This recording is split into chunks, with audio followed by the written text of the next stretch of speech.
మీరు తులారాశిలో జన్మించారా? అయితే ఈ వైకుంఠ ఏకాదశి అనగా ముక్కోటి ఏకాదశి నుండి ఖచ్చితంగా కోట్లకు పడగెత్తుతారండి. ఎవరైతే తులారాశిలో జన్మిస్తారో హ్మ్, అనగా డిసెంబర్ 28వ తేదీన కర్కాటకం నుండి గురుడు మిథునంలోకి చెందాడు.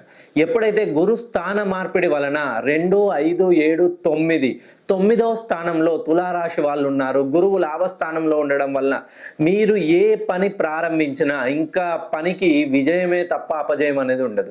మీరు తులారాశిలో చిత్తా గాని, స్వాతి గాని, విశాఖ నక్షత్రంలో జన్మిస్తే మీరు ఇంటికి ప్రథమ లేదా తృతీయ సంతానమైన లేదా మీరు వివాహం చేసుకున్నవారు ASLGCV ఈ అక్షరాలతో మీరు వివాహం చేసుకున్న వాళ్ళ పేర్లు ఉన్నా కూడా లేదు 3, 12, 21, 30వ తేదీల్లో మీరు జన్మించిన ఒక్కసారి మీ పేరులోని సంఖ్యాబలాన్ని సరిచేసుకోండి. ఎందుకనంటే మీరు ఇప్పటికే కోటీశ్వరులు అవ్వాల్సింది, కానీ మీరు ఇంకా లక్షాధికారులుగానే ఉన్నారు.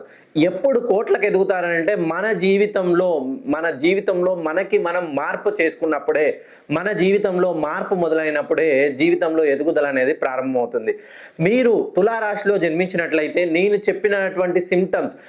చెప్పినటువంటి ఎటువంటి అంశాలైనా మీకు చెందినట్లయితే ఒక్కసారి ఈ ముక్కోటి ఏకాదశి నుండి మీ జీవితం మహర్దశంగా ఎదగబోతుంది.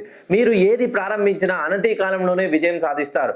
ఇది 100కు 100% మీ జీవితంలో అనూహ్యమైనటువంటి ఘట్టాన్ని మీరు ఛేదించబోతున్నారు. మీరు తులారాశిలో జన్మిస్తే ఒక్కసారి నన్ను పర్సనల్గా కానీ డైరెక్ట్గా ఫోన్ కాల్లో కలిసే ప్రయత్నం చేయండి.